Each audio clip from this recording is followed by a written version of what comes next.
Muito bem, este é o Conexão Futura aqui na tela do canal Futura na TV e também na internet. Saiba tudo sobre o nosso programa acessando o site que está aí na sua tela, futura.org.br/Conexão Futura. Bom, garganta seca, rouquidão, pigarro. Esses são alguns dos sinais que indicam que a sua voz pode estar com problemas. Pois é, o 16 de abril marca o Dia Mundial da Voz. E o objetivo dessa data é dar visibilidade a um dos nossos principais meios de comunicação. E não são poucas as profissões que dependem da boa saúde da voz. Jornalistas como eu, cantores, professores, atores, locutores, entre outros profissionais, precisam estar com a voz em dia. E entre os professores, os problemas vocais podem causar até o afastamento da sala de aula. Segundo uma pesquisa feita pelo Sindicato dos Professores de São Paulo e pelo Centro de Estudos da Voz, 63% dos professores já sofreram com esse problema. Bom, quem fala mais com a gente então sobre o assunto é a Letícia Caldas Teixeira, que é professora do Departamento de Fonoaudiologia da Faculdade de Medicina da Universidade Federal de Minas Gerais. Letícia, tudo bem com você? Bem-vinda ao Conexão Futura. Tudo bem. Boa tarde. Boa tarde. Bom, eu mencionei aqui algumas profissões que utilizam muito a voz. Agora a gente sabe que os problemas da voz e o uso inadequado dela podem acometer os problemas em qualquer pessoa, né? Independentemente da profissão. Sim. Eles acometem mais as pessoas que têm problemas de voz, mas qualquer pessoa, até crianças, podem ter problemas de voz. E como identificar, então, esse uso inadequado da voz? Isso. O principal sintoma que a gente chama de disfonia, né, do problema da voz, é a rouquidão. Ele é o mais evidente, né? Às vezes também tem um cansaço na hora de falar,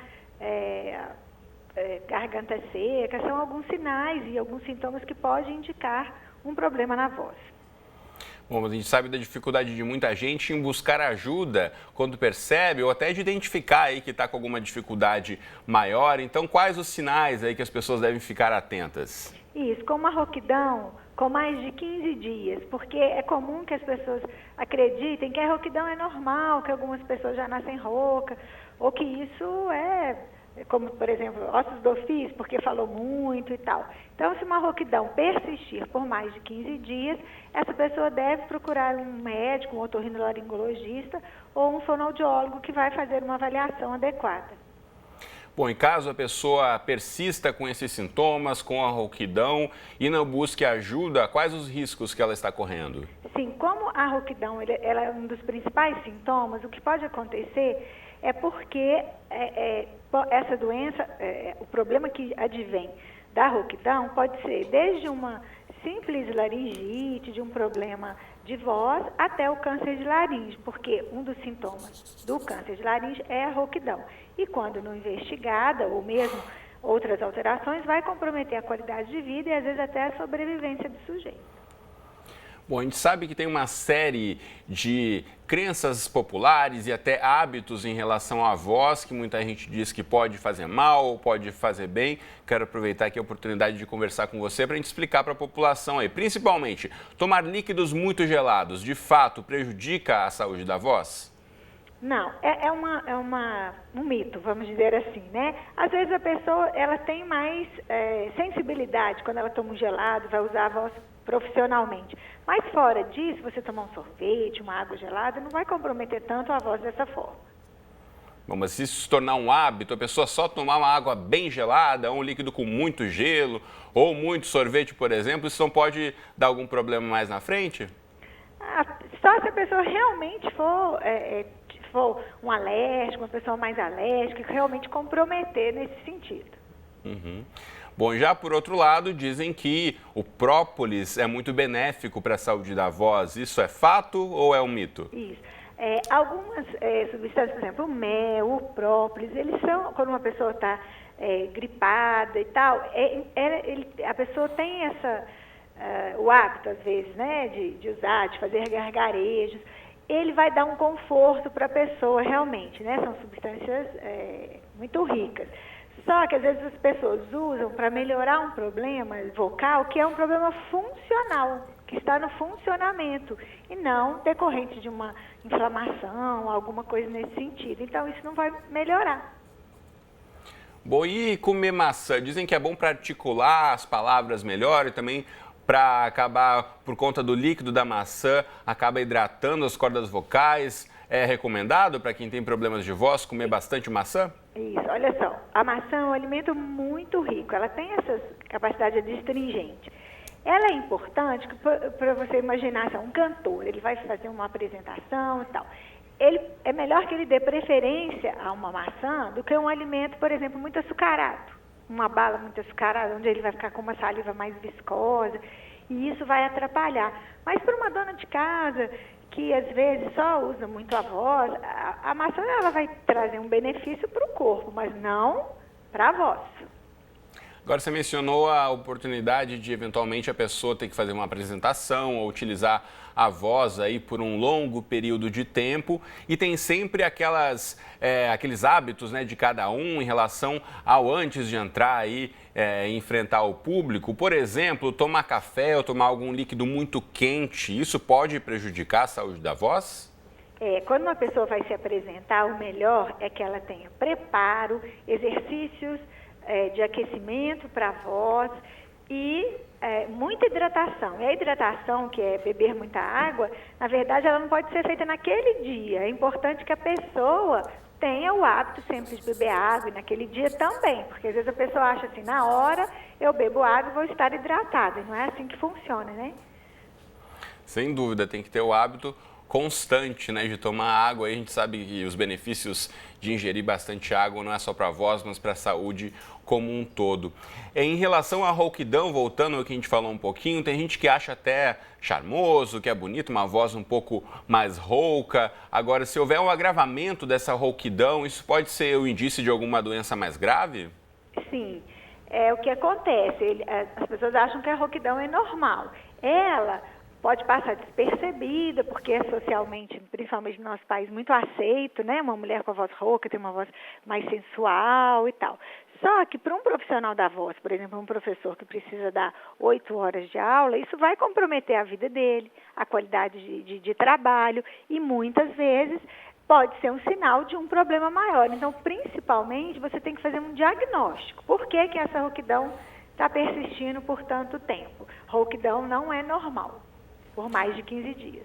Você mencionou os professores, a gente também abriu o programa mencionando a pesquisa aí do Sindicato dos Professores de São Paulo e também do Centro de Estudos da Voz, que mostra que 63% dos professores pesquisados admitiram já terem tido algum tipo de problema por conta aí do uso excessivo ou uso incorreto da voz. Que dicas a gente pode dar, então? A gente sabe que muitos professores ainda trabalham aí naquele ambiente com muito pó de giz ainda por conta da lousa, também um barulho muito grande em relação às salas de aula muito grandes e cheias de alunos. Quais as dicas aí para esse profissional que precisa de fato utilizar a voz por longos períodos de tempo diariamente e sabe-se aí que não vai ter uma mudança no ambiente tão rápida assim? Isso, você disse uma coisa super importante. Os problemas de voz em professor, ele não é um problema único.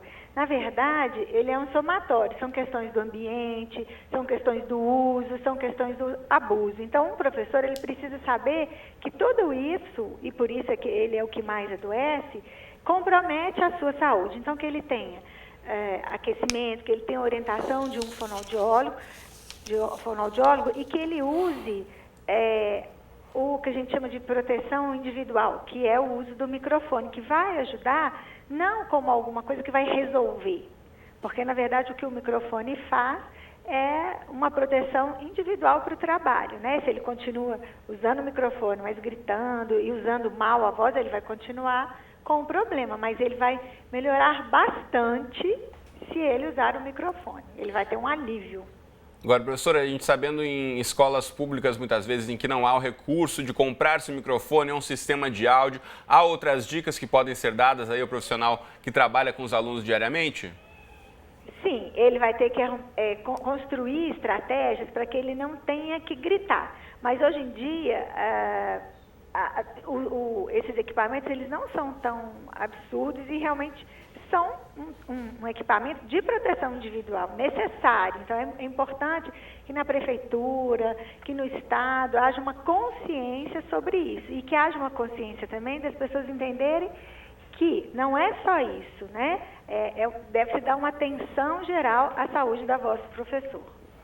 Sem dúvida, a gente está quase encaminhando para o fim da nossa conversa e um assunto que a gente não tocou, quero rapidamente ouvir de você, em relação à saúde da voz das crianças. A gente sabe que os problemas já podem começar aí muito cedo, então como identificar se a criança está desenvolvendo aí algum problema já na saúde, na qualidade da voz? Isso. As crianças também ficam rouquinhas, elas abusam muito e o principal abuso delas é o grito. Claro que a criança grita, fala muito alto, mas às vezes isso se torna muito exagerado. E entrar com medidas, você não pode gritar, você está ficando rouquinho. Primeira coisa é também fazer um diagnóstico, levar essa criança ao médico, fazer uma avaliação, que hoje é possível, né, com toda a instrumentação que tem, e descobrir assim, por que essa criança grita tanto, né? Esse grito tem outro nome, às vezes ele grita para chamar atenção, ele grita para se fazer ouvido. Então, assim, ajudar essa criança nesse processo. Muito bem, então, Letícia Caldas Teixeira, professora do Departamento de Fonoaudiologia da Faculdade de Medicina de Minas Gerais, muito obrigado por ter conversado conosco e dado essas instruções aí para a saúde da nossa voz, que é tão importante, né? Muito obrigado. Eu que agradeço, uma boa tarde, obrigada. Muito bem, na próxima entrada do Conexão a gente volta falando sobre os perigos de postar freneticamente na internet. É chamada de oversharing, essa palavra em inglês que descreve o hábito aí que pode trazer preocupações para a família. Postar foto de tudo e nem sempre pedir autorização aí dos familiares pode trazer uma série de problemas. Então fique ligado no nosso bate-papo quando voltarmos logo mais com Conexão Futura. Até já!